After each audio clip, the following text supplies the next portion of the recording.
Two Men, One Message. Let's just talk about how this book actually got started. Mr. Trump, can you tell me why you suggested writing this book together?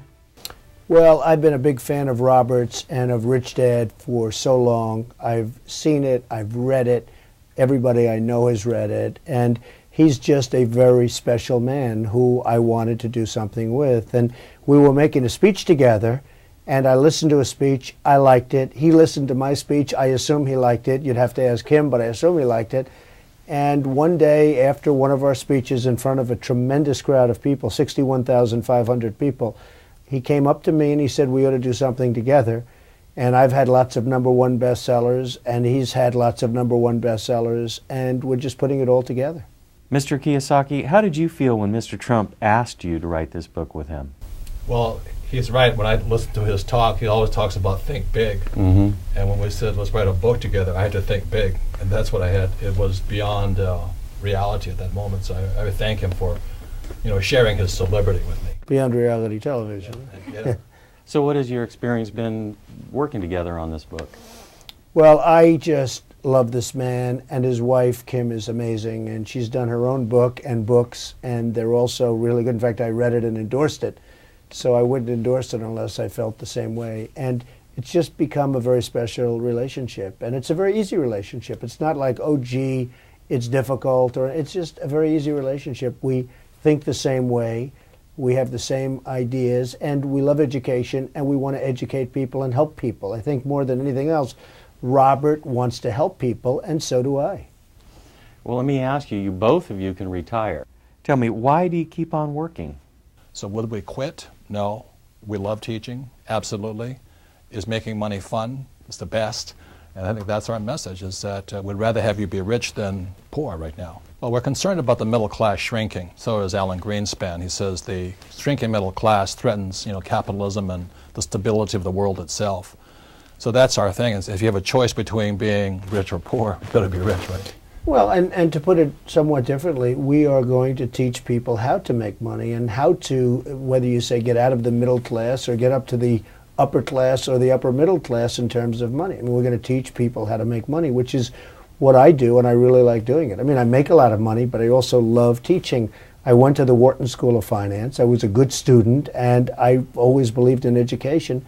And when I do speeches, whether it's for the Learning Annex or for whoever I'm doing speeches for, I love teaching people what I know, and that's what I know. I know how to make money. Donald and I both had rich dads. That was our dads taught us a lot.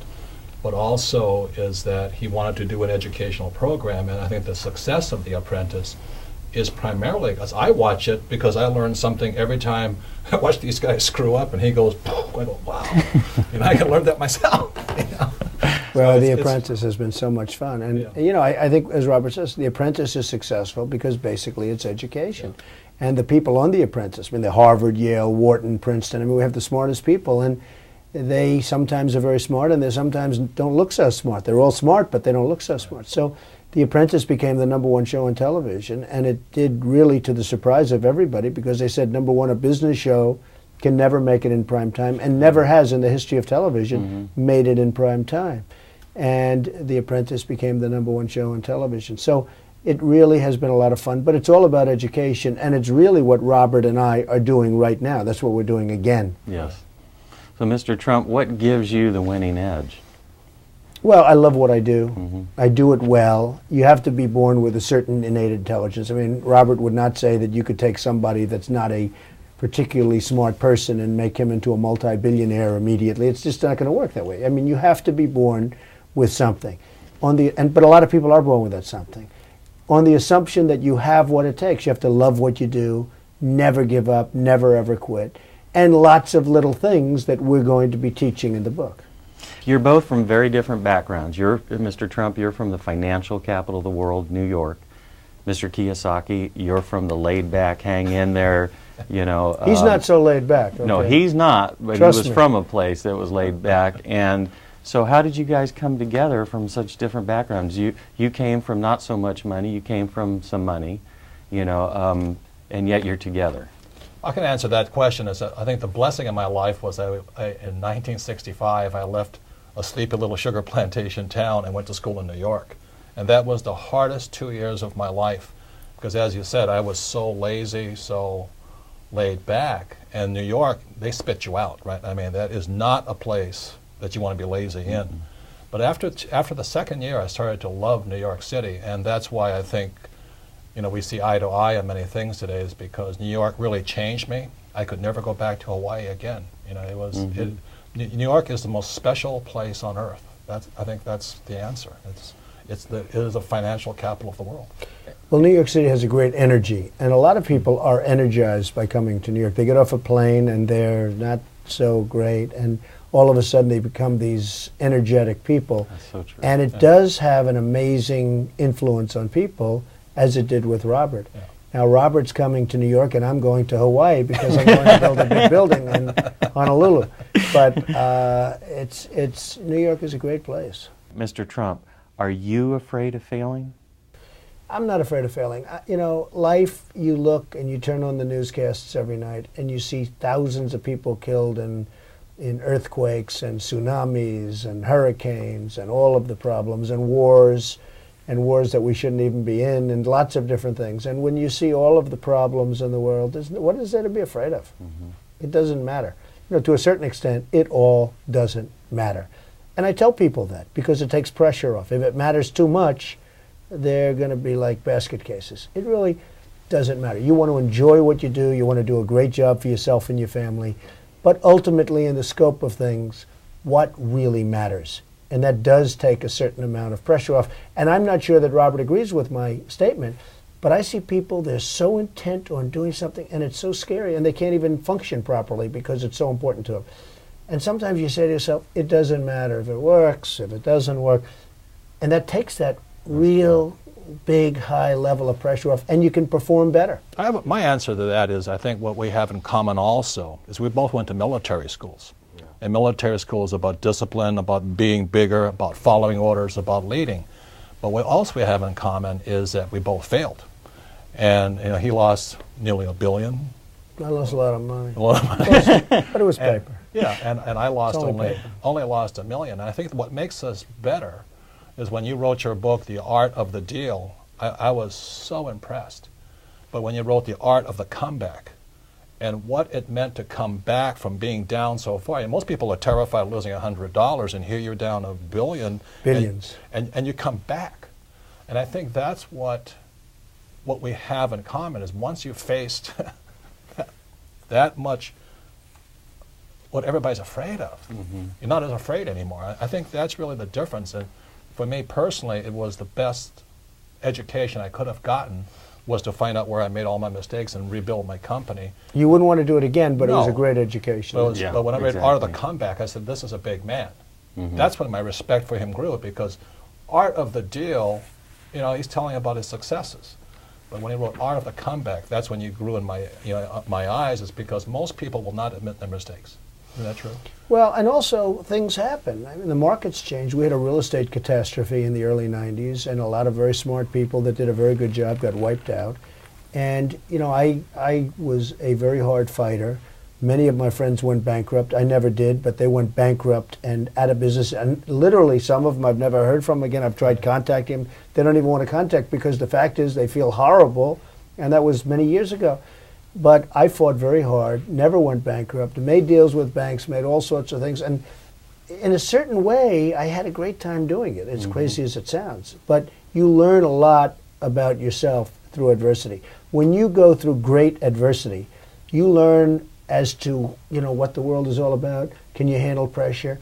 I know people that I always thought were these big, tough guys, and in the early 90s, they were like little crybabies. I mean, they'd sit on a floor, literally, and they'd cry. One man, a bank came after him. He was a very arrogant guy, and he thought he was hot stuff. He thought he was superior to the bankers, and it was the 1980s, and things were going good, and he would treat them very badly. And then all of a sudden, he signed lots of personal guarantees.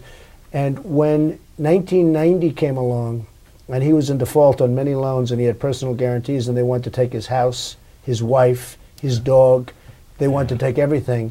This arrogant guy, who I thought was a real tough guy, he dropped to his knees and begged the bankers, and he was crying on the floor.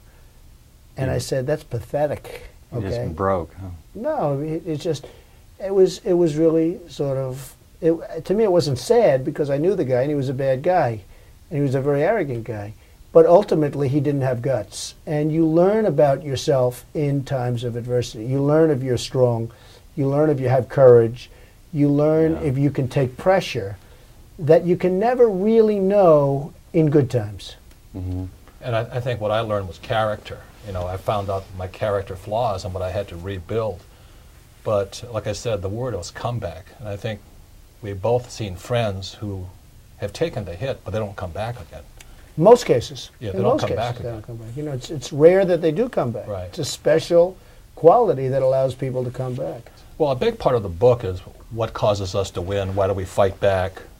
Because it's not about winning, it's about fighting back sometimes. It's about finding character. So a lot of the book is defining moments. Yeah. And then, you know, what did you learn in military school? Because we have so many men and women in the service today. And wouldn't you say military school or military training is great for business? Well, I loved it. I also found out it probably wasn't for me, but I loved it, and I did well in that system. I had to adjust to that system. I had a drill sergeant named Major DeBias, who was a really tough guy. And you couldn't get away with the wise guy cracks that you could make to other people. I mean, this guy used to come at you. And it wasn't like it is today, where if somebody whacks you in the face, they end up being thrown in jail for the rest of their life. I mean, those guys were rough. And they would really punch you around. And I'm not advocating it, but I'll tell you something. You'll learn a lot better than you do nowadays, where the teachers are afraid to raise their voice to the students because they'll be thrown out of school. They get thrown out of school easier than the students get thrown out. I totally agree. A lot of interesting things I think Robert and I learned at a military academy. But I did. I learned the military wasn't necessarily for me, but I have great respect for the military. The military did things my parents were not willing to do. And I think that's the biggest difference. And I was 6 years in the Marine Corps after that because it took me longer to get the lesson. But I learned the biggest lesson of all is how to overcome fear. So all these guys in Iraq and all this, they're going to come back. You know, it's a terrible experience, but I think all of them will come back stronger and better for it if they don't let the experience beat them. Because a lot of the Vietnam guys, a lot of them, the experience beat them. But for me, it was I beat the terribleness of it. And I think that's what gives us the strength in business today. And, you know, that's a defining moment in my life. Well, let's talk about money a little bit. There are those who say that money doesn't bring happiness, or that money doesn't make you happy. I mean, is that true? Well, I think it's true, but it certainly makes life a lot easier. If you can educate your children, if you can not have to worry about being able to afford a doctor when somebody's not feeling well in the family, it certainly makes life a lot easier. And I don't use the word happy, I use the word content. I think you're more content. And money ultimately, beyond a certain point, is just a scorecard. But you sort of love it. I mean, it's what we do. It's a game, isn't it? It is a game. It's a game. Ultimately, it's a game. You play the game. You want to play the game well. You don't like to lose. Keep and score. It's a scorecard. Is it easier to become rich today than it was 30 years ago? I'd say so. The internet and the communications are easier, and the leverage is easier. There's more ways of making money. But let me say this about people who say, you know, that money doesn't make you happy. I've been without money, and anybody who says money doesn't make you happy obviously hasn't been broke yet, or, you know, that somebody gave them the money. Because when I didn't have money, I mean, Kim and I, it's our 20th anniversary this year, and when we didn't have money, we fought more. And we're a lot happier. We're a lot, you know, it's a game. We keep score. We enjoy it. And as Donald says, if you're doing what you love, that's it. If you're working at something you don't love for money, that's misery. I mean, that's as good as going to hell, as far as I'm concerned. Mr. Trump, do you think anybody can be rich? No, I don't think anybody can get rich. I think, unfortunately, the world is not a fair place. I think you have to be born with a certain intelligence. And it doesn't have to be a super intelligence. It has to be a certain intelligence. You can't take somebody that's not a smart person and say, by the way, this is what you do, and here's your little card, and you're going to follow these rules and regulations, and you're going to become a rich person. The world is not fair. You know, they come with this statement, all men are created equal. Well, it sounds beautiful, and it was written by some very wonderful people and brilliant people, but it's not true, because all people and all men aren't created. Now, today, they'd say all men and women. Of course, they would have changed that statement that was made many years ago. But the fact is, you have to be born and blessed with something up here. On the assumption you are, you can become very rich. And that's what the book is about, is that if you can't get rich in America, you can't get rich anywhere. I would say this is the easiest country. It's not that it's easier, but as a country, it's really designed for capitalists. It's designed for people who want to be rich. And that's our concern right now, is that I think life has gotten somewhat too easy for some people. And too many people have the entitlement mentality, rich or poor. They expect the government to take care of them. And our concern is that I think our problems today is globalization. Our government cannot protect us from the world today. I mean, the government cannot stop higher oil prices, or they cannot stop China from getting stronger and all this. So now today, the average person is competing for a job with somebody in India or the Philippines or Ireland. So it is a different world today, although it is easier to get rich. But if you have a complacent attitude, I think it's a tough world right now. I probably disagree with Robert on one thing. I think the government can do a lot about oil prices. I think they could really drive the prices down a lot. And I think the oil-producing states are getting away with murder, and I think oil companies are getting away with murder. And lots of people having to do with energy are getting away with murder. So I really feel our government could be much more proactive in that. But there are many things that the government cannot do well. Mr. Trump, what do you think the future is of our economy? Well, I think a lot will depend on who our president will be. I think a lot will depend on whether or not we extricate ourselves from a war that we shouldn't be in Iraq. We're spending $500 to $900 billion in Iraq, and yet we can't fix New Orleans, we can't fix Louisiana. We're spending very little money there, and that's a part of our country. We can't spend money on education, but we can spend a tremendous amount, hundreds of billions of dollars, on helping Iraq, and the people don't want us there. They don't want us there. Yeah. Very few people over there want us there, whether we like it or not. So a lot has to do with our leadership and who's leading the country and how effectively they lead the country to see where we're going. Mr. Kiyosaki, why do you like real estate? One word: control. I mean, I have no control over stocks. I have no control over those companies. But real estate, I have control over income, expenses, asset value, depreciation, taxes, management. I have so much more control. And the biggest reason of all is my banker will give me money for real estate, but my banker won't lend me money for mutual funds. We can insure real estate, but you can't insure mutual funds. So there's so many advantages, but the problem with real estate, it requires, you have to be smarter to be successful at it. Because like any investment, there's good investments and bad investments. So, but I think you have to be better, because in real estate, if you lose control, you lost. So what do you think about the prices of oil and gold? Well, gold is a very interesting thing, because for years people would say, what does it matter? But it's always been a standard for many, many years. And I mean, since mankind, gold has always been the standard. So let's not tinker with it. It's awfully hard to tinker with it. But I love real estate. I enjoy it. It's creative. It's fun. I'm good at it. Robert's good at it. We do well with it. And as Robert said, you can do something with real estate that you can't do with many other things, and that's called leverage. You can finance it, and you can take all of your money out. I mean, if you know what you're doing, you can put a mortgage on a building, have no money in the building, and take your money and do many other things. And you can't do that with too many other businesses. So real estate's just been a very good business. If you look at the Forbes list, if you look at some of the really rich people, I mean, the great fortunes were made by real estate, many of the great fortunes. And it's fun. It's like painting a picture. It's beautiful. And you can feel it and touch it. When you buy a stock certificate, it's a little certificate, and it says and you're trying to figure out what it means. But when you have something that's tangible, that you can touch and feel and live in, it just, to me, is better, and it always has been better. If I could add that one thing, Sure. The second word is creativity. I mean, I think that's why you make your money. It's because you'll take something that nobody else wants, and a few days later, a couple of years later, there's this tall, gleaming building, like the project in Honolulu or Waikiki. It is one of the most blighted areas of Waikiki right now, and because Mr. Trump is going in there, he has the Midas touch. Because he enters there, that whole area comes up. Well, I'm telling everybody it's the best location in all of It is. You know, because I've been saying that, and I've heard that. I've heard two stories on the location. I've heard people say it's somewhat blighted but coming up, and I've heard people saying it's the 5th Avenue and That's 57th Street of Hawaii. So I don't know exactly what to think, but I choose to say the second because a lot of people think it's going to be great. But that's the beauty of real estate. We can take that area, do a beautiful building with the proper promotion and the proper architecture and the proper everything. We can turn that entire area around into the best location. When I built at the Gulf and Western building, which was on Central Park West, they didn't call it Central Park West, they called it Columbus Circle. And there was an old building there that wasn't a very good building. And a lot of people said, this isn't a good location. I said, you have to be kidding. And it turned out to be #1 Central Park West, and now it gets the highest room rates in New York, and it gets the highest prices per square foot, and it's a great location.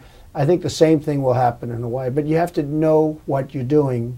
To convince people of that, you have to also build the right product, because you can't convince them only with the mouth. Right. If I could say what he is that's different than me, is Yeah. that Donald is a developer. Yeah. And developers take vision, and they take something that isn't there and they make it, turn it into something. Yeah. So when somebody says to me it's location, location, location, I always argue with them. I say, no, it's developer, developer, developer. Because a developer can take a bad location and make it the best location. They can also do the other way, take a good location and make it terrible. So it is the developer, not the location so much. And what Donald's doing in Waikiki, I mean, I grew up there, I know that area. It used to be the most beautiful area of Waikiki. And then, you know, somebody didn't take care of it. It's called deferred maintenance. But now what he's doing, I mean, it's absolutely, I couldn't see it. He's tearing down this whole section, and, you know, Kim and I were down there with our bicycle going, holy mackerel, look at, you know, because I couldn't see it. I couldn't see it.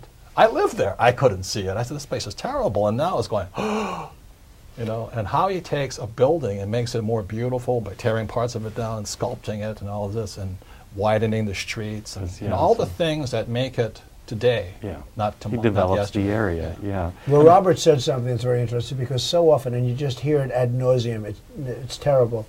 You hear the statement, location, location, location, and they keep saying it and saying it like nobody ever heard it before. And every time I hear it, I say, give me a break, because I have seen dumb people take great locations and lose money. And I've seen smart people take bad locations and pay very little for them and make fortunes. So it's not location, location. Certainly it helps. It's really nice. It makes life a lot easier. But some of the best deals you make are when you go in and buy something for very little and make it a great location. And I have seen some really great locations destroyed by some not very smart people. Well, Donald and I were very blessed that we both had rich dads. You know, my best friend's father was my rich dad. And financial education is more important than ever before. So I thank you for viewing this, and I wish you all the best of luck.